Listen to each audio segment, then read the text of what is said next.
Hello, everyone, and welcome to this virtual pharmacy school fair workshop. My name is Stephanie Madrigal from AACP, and I will be moderating this session. We'll get started with today's session, Paying for Pharmacy School in a New Era for Student Loans, in just a moment. Before we get started, I wanted to share a few housekeeping items.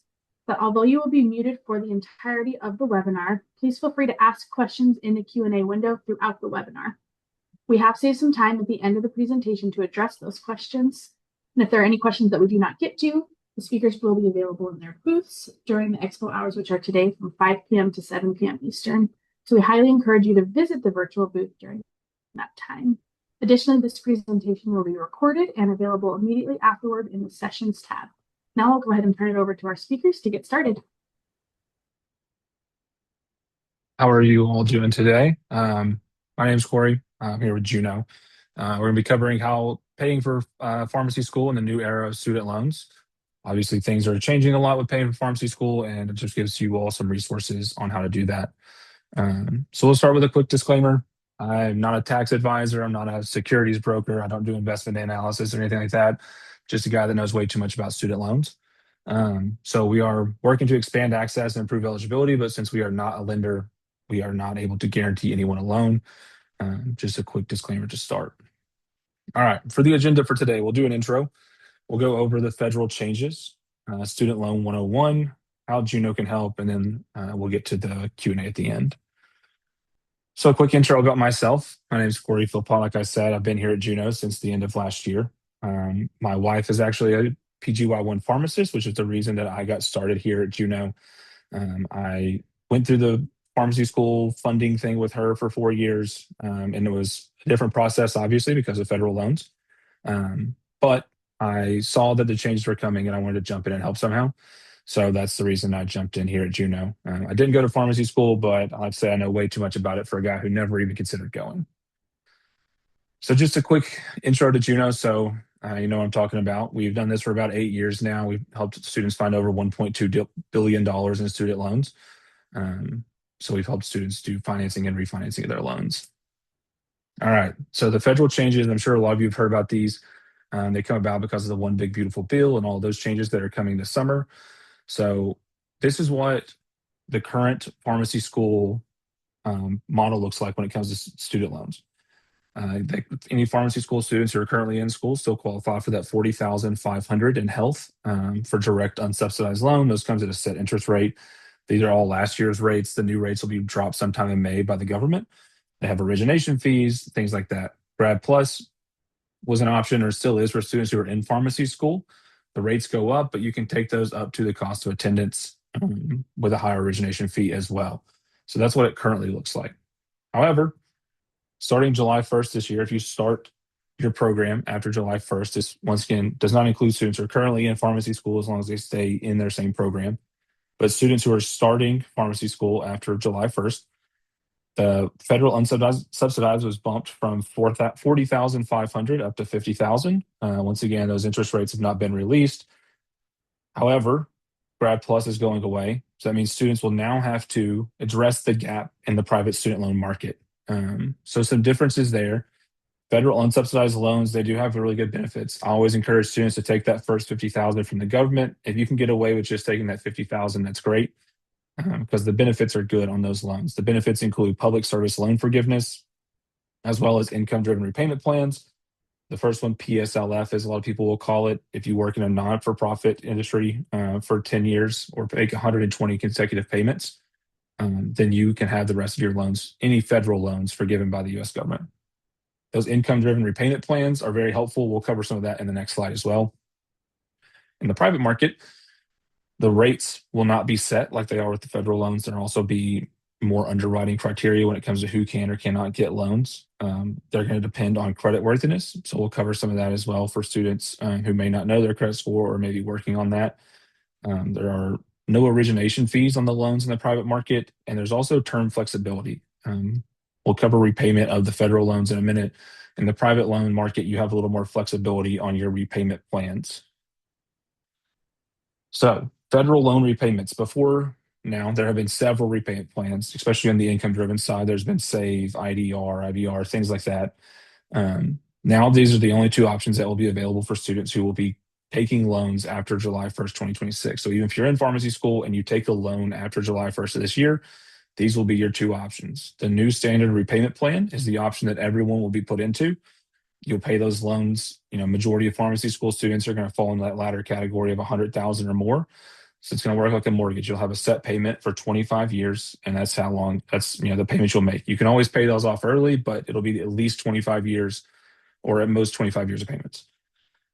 That on the left, the new standard repayment does not qualify for public service loan forgiveness. So that's something to be very careful about. If you are looking to get public service loan forgiveness, then you need to be in the repayment assistance plan. That plan is set up to be very beneficial for people with lower incomes. So, for example, say your last year of pharmacy school, you don't work at all, or you make less than $10,000, your payment's only going to be $10 a month. So that's once again a really good amount to have to pay when you get out of school, especially if you're going into residency. That plan is really good for that. And then with that $10 a month payment, your balance will not increase on those loans. It'll come down at least $50 a month. All right. I like to show students this just so they can understand the impact that private loans are going to have on their degrees. This is for, a pretty high cost of attendance school. A lot of the average in the US is probably around 72 to 75 for pharmacy school. But if it is 110, this is an example still, your first year, you're going to take out 60,000 in private, 50,000 in the government loans. Because those government loans are capped at 50,000 a year, $200,000 total. So once you get to the last year, you're going to have those 200,000 in federal. You would have 240,000 in private, which makes up $440,000 total in debt. All right, so that's enough about the federal loan changes. Now we'll jump into more of the student loan 101. This is a lot about the private loan market, how students can be ready, and how you can kind of judge private loans. So in the student loan process, this is very similar to what it's always been, but there's some new things in it because of the changes. So initially, you need to determine how much you want to borrow. That's sort of the same as it always has been, and we have some resources for that, helping students as far as set a budget and exactly how much they want to borrow. And then this is the new step, you have to determine where you want to borrow your money from. So before, most students just work with their financial aid office to work with the government for the Grad PLUS loans. Now students are going to have to go out and shop around and find their own options. We always encourage students to use marketplaces or things like Sparrow's a marketplace, Credible, Juno's a marketplace, things like that, to find several options instead of going individually to banks. And then you'll complete the process, meaning you'll sign a loan, it'll get sent to your school, just like the federal loans, and dispersed. A couple quick notes. You can always increase the loan amount in the middle of the semester. Say, for example, you get to the middle of the semester and realize you need more money. You can always do that. It's just you'd have to take out a new loan and you can never exceed the cost of attendance. To decrease the loan amount, you can prepay some of that loan back. Almost every loan, I'm pretty sure it's illegal to not let people pay it back early or have penalties. So a lot of different things there, but always talk to your financial aid office before you do either of those, just so they can give you some insights on that. I've talked about cost of attendance a lot up until this point, so we'll go into that a little more. So what the cost of attendance is what the school says it will cost at most for you to go to school there for a year. That includes your tuition and fees, which are things the school will take out. So when your money gets dispersed to the school, they'll take the tuition and fees out. The rest of the money will then be dispersed back to you. A lot of schools do that on a semester by semester basis. So if you're taking out loans, that's how that works. The maximum amount is the cost of attendance. Majority of cases, that is the maximum. There's no changing that. However, in certain situations, you can appeal your financial aid office. You just have to have proof that you have a higher cost of living than what they are suggesting. And it can't be that you want to live in a nicer apartment or something like that. It has to be, you have a family of three, or you're taking care of dependents or something like that. So just make sure that when you're appealing your financial aid office that you have all that in place. All right. So this is what is really going to affect your interest rate as well as your eligibility in the private loan market. First off, your credit score is going to matter. Very important that you have a good credit score, at least an established credit score. Credit history length. 3 years is common on the credit history side. They want to see that you can borrow money and pay it back on your own. Debt to income or lack thereof. A lot of times lenders are looking at things like debt to income. Obviously, that doesn't make a lot of sense for most pharmacy students. You're not going to have a great income, especially if you're going from undergrad to pharmacy school. However, I'll talk a little bit later about some things that we're doing to get around that. Cosigner in your creditworthiness. So If you cannot get your credit score up enough, you're going to have to talk to your cosigner, find a cosigner. Their credit worthiness comes into play. So it has to be somebody with, we say, excellent credit to be able to help you with your rates. Timing of the application, we always encourage students to get started on the process as early as possible. For example, say you sign a loan on the June 1st when our rates go live. Then you're going to have that loan rate locked in. The market fluctuates, you're protected. Fluctuates up, you are. If it fluctuates down to lower rate, you can always get out of the original loan until it is dispersed, but it has to be cannot be dispersed and get out of it. And then terms of your loan in the private student market, it's going to be very different. You're going to have to look at different kinds of terms, and we'll go over those in a minute as well. All right. In the private market as well, your FICO credit score is what matters. If any of you all use anything like Credit Karma or any of the apps like that, that gives you like your Vantage scores, the FICO score is what matters. You can get it through Experian, American Express does it, different things like that. Experian is going to try and charge you, but it should be free. So just use the free version. You can still get your score. 650 to 680 is really the cutoff we see a lot of times for students. It just depends on the lender, but that's typically where students need to be able to qualify for a loan. And through Juno, you can do that without a cosigner at those rates most of the time. 720 plus is where we start to see really good improvements in rates. And then obviously 800 plus is the gold standard of credit. However, it is a little unrealistic for students to get there just because of how much credit history plays a point in that. And then once again, this is just showing the importance of the FICO score. These are the same person. So on the right, you're going to see the Vantage scores, 793 and 805. However, the FICO score is actually an 833 for this person. All right. So even if you have a great credit score, the length of the credit history also matters. A lot of people want you to have at least 3 years of your own credit history before you apply for a private student loan. So if you say, for example, you're an authorized user on a parent's card or a friend's card or however that works for you all, that's good for your score. You can improve your score that way. However, they're not going to see that you are taking out that money and paying it back on your own. You always have that safety net of the actual person who has the account. So we always encourage students to responsibly open a credit card in their own name. Don't go say that a guy said spend a bunch of money on a credit card. That's not what I'm saying. I'm saying is open it and be very responsible. Your undergraduate student loans, sometimes those count towards it. Some lenders may want to wait until they enter repayment before they count it. It really just depends. But credit card is the safest way to build credit in that situation. All right, just a couple more tips here. One, like I said, open a credit card for as long as possible. Please use it responsibly. I tell students all the time, just get like some kind of student or credit builder card with a $300 or $400 limit. Put a Netflix subscription on it, set it to auto pay out of your bank account, and just pay it off every single month. It's the safest way to build your credit. Get your credit score as high as possible. Once again, above 720 is where we start to see really, really good increases in rates. Just make sure, that's the goal we always have for students, just to get across that 720 mark.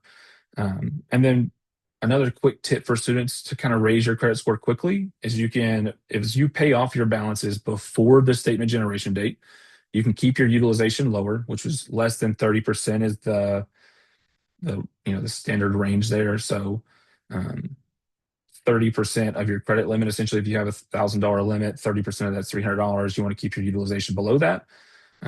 So if you can pay it off below $300 before the statement generates, then you will be able to increase your score quicker because what's on the statement is what is reported to the credit reporting companies.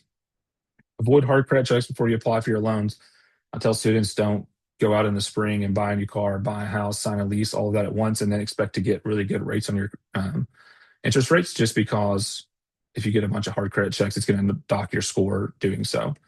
And then if you can't improve your credit enough, always consider adding a cosigner with excellent credit. You want to make sure that that person does have excellent credit so that it helps you with your rates. All right. I mentioned terms for private student loans earlier. We can go into those now.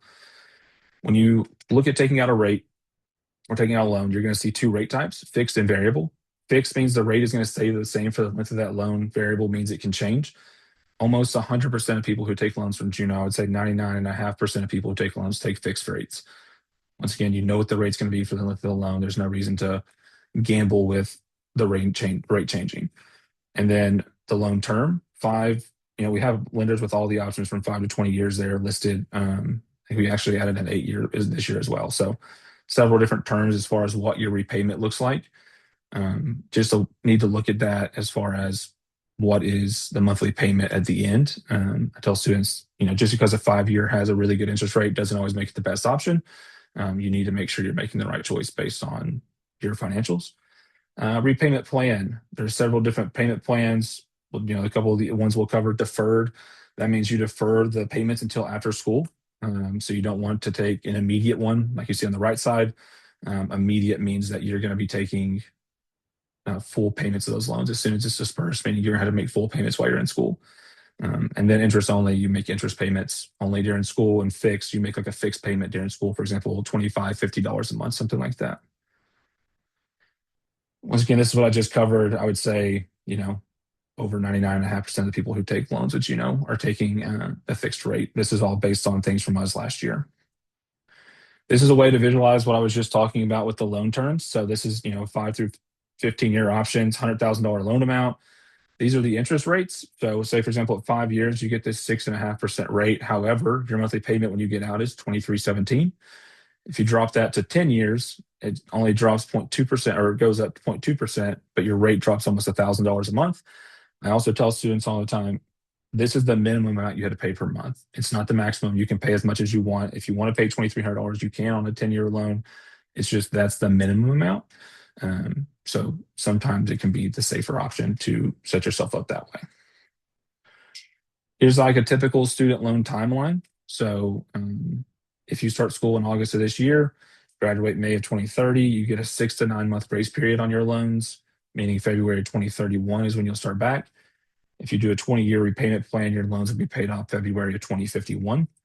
Once again, I don't do this to scare students or anything. I do it just to show a visualization of like, this is what it will look like.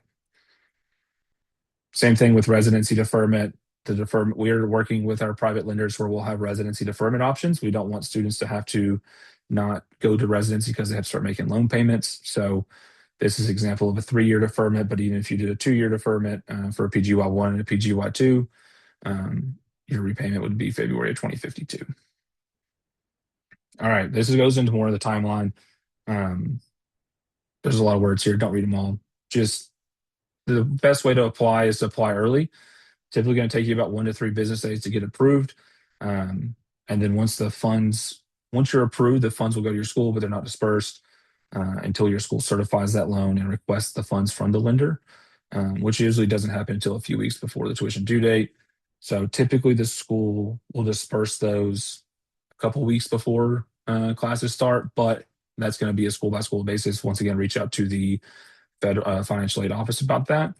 And then I always like to let students know, just because you sign a loan in June doesn't mean it's going to start picking up interest at that date. It will not start accruing interest until it has been dispersed. And if they only disperse half the money, you only start accruing interest on half the money. So this goes back to the budget calculator. I'll give you a second to scan this QR code or get that link. That will link you to a Google Sheet. That is our budget calculator for pharmacy students. Has tons and tons of information in it, arguably too much information probably, but it lets you build a budget, any information that you have about your rent, your car payments, your food, tuition, fees.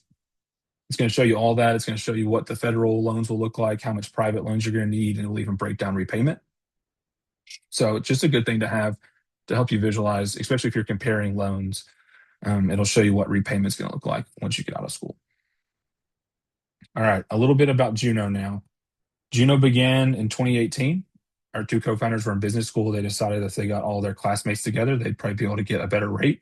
So they got 700 fellow MBA students from around the country involved. They went to the banks and were able to negotiate better rates. That first year, the deal they got was able to save people almost $14,000 on a $70,000 loan in interest, which is a big deal. I mean, it's a pretty good amount of money that you're saving.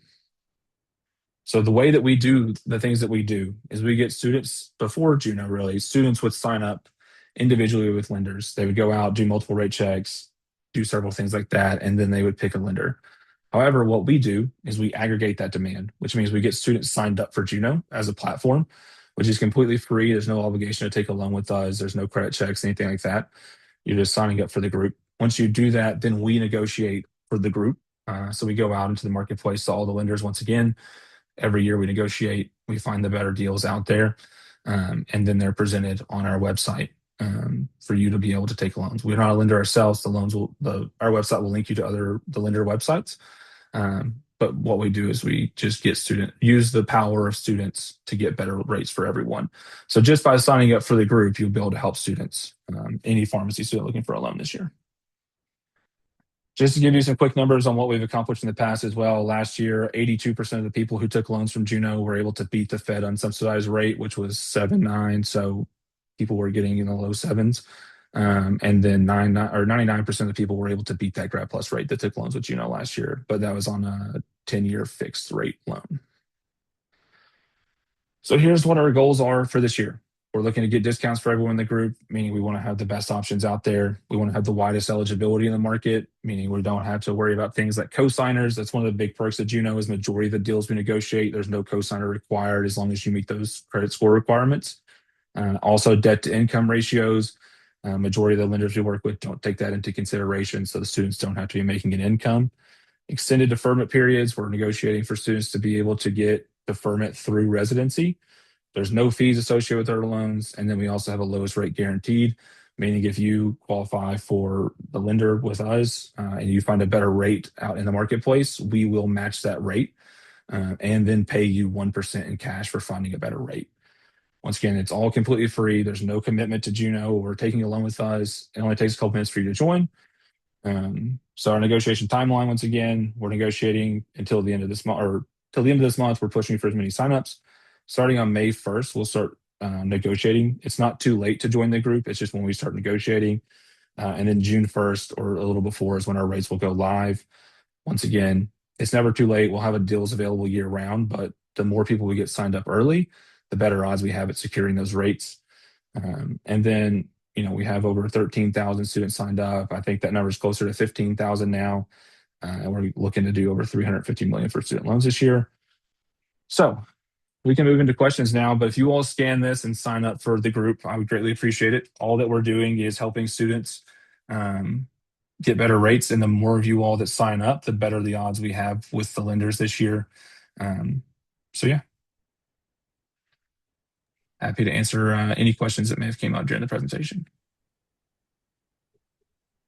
Thank you very much for this excellent and informative presentation. As a reminder, please go ahead and submit your questions through the Q&A box. If you're unable to access that, you can also put those in the chat. Okay, we did receive one question. It says, what would the best time to sign up for the group be the summer before you start farm school, or would it be beneficial to sign up now? We encourage students to sign up as early as possible. So you can sign up for the group now. Once again, by signing up now, you're going to help us with lenders, however, or help your fellow pharmacy students as well. But you'll also have access to updates on any new resources that we come out with.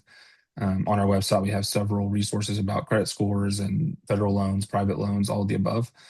So if you join now, then you'll be able to have earlier access to all of that as well. Another thing students will do is they'll go in and do a soft rate check now, just so when you are appealing or looking at schools next year, then you'll have, or whenever you're starting school, then you'll be able to have a better idea of what that may look like just based on this year's deals. But yeah, anytime's a good time to join.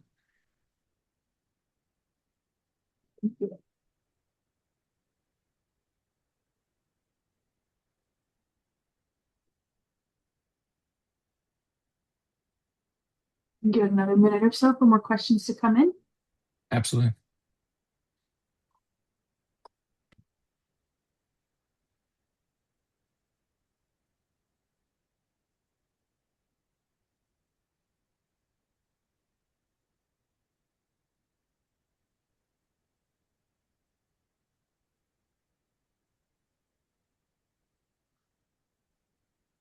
Okay, not seeing any questions on any last thoughts before we close out this session. No, appreciate you all for joining me. If you have any questions at all, feel free to reach out to us. I'll be doing the expo today as well. And we also offer free one-on-one meetings with students. I know talking about finances in front of everyone can be intimidating. So if you want to do a one-on-one meeting with us to do that, we're happy to do that as well. Wonderful. Well, I want to thank you, and I want to thank all of our attendees for participating and attending this session. And as I mentioned before, if you have any questions, we will be able to chat with our presenters in the booth during our 4 hours, which are today from 5 to 7. And again, all of our attendees will join me in thanking our speaker today for your time, for your insights, and please enjoy the rest of the day. Thank you. Thank you all.